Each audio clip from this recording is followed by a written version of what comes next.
final speaker of this plenum is Caleb Maupin. He's a leader of Fight Imperialism Stand Together, an organizer and co-writer and producer of several of his pamphlets and the new Red Flag publication.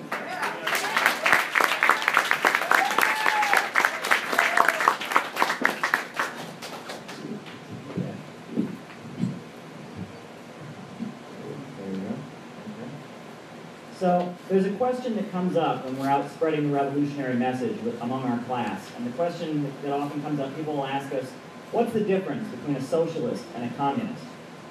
Now there's a lot of ways you can answer that question, but there was a writer, a famous writer, Sherwood Anderson, and he said, when he was asked this question, they said to him, what's the difference between a socialist and a communist? And he said, I don't really know the technical difference, but it seems to me like the communists, they're the ones who mean it.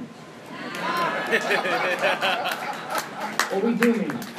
Our vision of a classless society, without hunger, poverty, homelessness, and all the horrors of the profit system, is something we are very serious about. We fully intend to rip this society to shreds and replace it with something completely different. And every so often, a historical moment arises where we are put to the test, and we have to prove that we are the ones who mean it. A moment like that came about 100 years ago. Back then, just like now, the world was ruled by a small group of billionaire monopolists. And back then, just like now, one of the primary ways these billionaires and bankers made their profits was with war and militarism. In 1914, when the First World War erupted, millions of workers were sent to their deaths. When the billionaires decided it was time for a world war to determine how the profits got divided up, most of the socialist parties, trade union leaders, intellectuals, academics, and nearly all of the so-called Marxists went along with it. They waved their flags like cowards, made excuses, and did nothing to stand in the way of a catastrophic imperialist war. Eugene Debs in the United States, Rosa Luxemburg in Germany, and Lenin and the Bolsheviks in Russia stood alone with a tiny group against the war. After this, Lenin urged the Bolsheviks to stop calling themselves socialists and social democrats so that no one got them confused with the sellout leaders who went along with imperialist war. Instead, Lenin urged the Bolsheviks to change their name to the Communist Party to show that they were a distinct political trend. Workers' World Party, like the Bolsheviks, is a communist party. Just like Lenin, we will never wave the flag and cheer as workers are sent off to die. And we will never team up with the war makers and billionaires when they decide to attack a country. Not only are we anti-war, but we're not neutral. We don't just oppose the U.S. imperialists and the Zionist settler regime in Israel. We defend the right of Palestinians to fight back against it, whether it be civil disobedience, bricks, AK-47s, or rockets. We support the right of the Islamic Republic of Iran to develop peaceful nuclear energy and build up its economy. We support the right of the people of East Ukraine to form self-defense militias and get support from anyone who will come to their aid. We support the socialist Korea in developing nuclear weapons and doing anything that they feel is necessary to protect themselves. Just as we support the youth in Ferguson to do whatever they feel is necessary to stop police terror, we offer the same unconditional support to forces internationally within the illegal borders of the United States. Marxism isn't a utopian doctrine. It's not about sitting up and sitting around dreaming up the ideal society. Marxism-Leninism is a science that is the science of revolution, and it sees the world as filled with contradiction. It involves taking sides in the struggles that are breaking out, pushing forward the social forces of progress against the old order of reaction and oppression. The oppressive order that exists in the world today is called imperialism. A small group of monopolists and bankers control the world economy and use violence and repression to keep their profits rolling in. Now, to defend their profits, the imperialists have built up a huge apparatus of destruction. And they've got drones, they've got tanks, they've got fighter helicopters, but they've got one weapon in their arsenal, which is more deadly than all of them combined. And I actually brought it with me today. The press.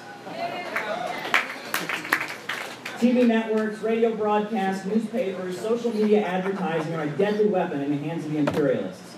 Look at Ukraine. They funded an army of neo-Nazis, overthrown the elected government, but yet convinced millions of people that what's going on is somehow Russian aggression. Look at Hong Kong. They've got a small minority of rich students who fantasize that China can become a Disneyland playground if only the Communist Party is overthrown. These wealthy young Wall Street agents are hated by the overwhelming majority of the working class of Chinese people who've actually gone out to fight them. Yet the U.S. media has convinced so many that this is some kind of righteous struggle for democracy.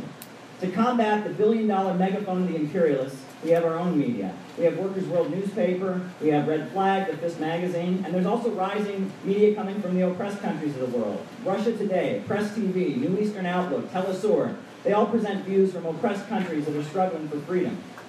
Now, people often ask us, why doesn't Workers' World Party criticize this or that country? I'll tell you why. Because the press is a deadly weapon, and we will never add our voice to the imperialist chorus. When the bosses are looking to build a case for war, death, and destruction, we will never echo them. We don't care if it makes it harder to recruit liberals. We want to build a revolutionary movement that comes from NGOs.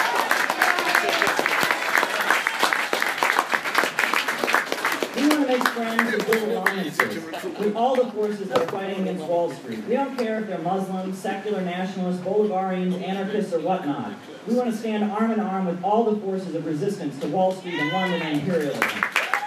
We do this because we know who the real enemy is, and we know what our job is here in the center of the empire. Imperialism does not bring development. It impoverishes people all over the world. Right now, Russia is a capitalist country, and China has strayed very far from its revolutionary past. But both of them became what they are today because of socialism, which built up these countries from the oppressed world. It is only because of what happened in 1917 and 1949 that Russia and China are rising as huge players on the global markets. Now Wall Street and London, they can't compete with them. In 2008, the financial collapse occurred and China didn't even blink an eye. The Wall Street imperialists, the criminals on the London Stock Exchange, they only have one hope for getting their profits back and keeping their place as the rulers of the financial world, and that's war. If the U.S. launches a new world war, millions of youth who have their schools filled with cops are facing a life of short-term, low-wage jobs, they'll be asked to go and kill for Wall Street. A war with Russia or China is not a war that they can fight with drones. And when that happens, we're going to have a duty. It will be our duty to tell the next generation that Chinese people didn't cripple us with student debt, Russians didn't fill our school with cops, the good-paying jobs weren't destroyed by Iranians or Venezuelans. If World War III comes, the workers of the United States must turn their guns around. We must wage war against the war makers.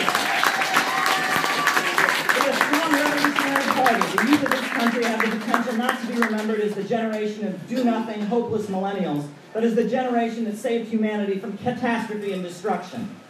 It's going to require fearlessness. It's going to require boldness. It's going to require willingness to make sacrifices. The U.S. is indeed a very reactionary place, but this is also the society that gave birth to great revolutionaries like Harriet Tubman, John Brown, Paul Robeson, and Andy Stapp. The next generation in the people's struggle is waiting to be written. It's time to move forward to our class with a message of resistance and be prepared to continue raising the banner of revolution, come hell and high water. I thought we could end with a chant. There's a chant that some of our Philippine friends do. It's, who, us, when, now, we're going to bring imperialism down. So, who, us, When, now, we're going to bring imperialism down. Who, us, when, now, we're going to bring imperialism down.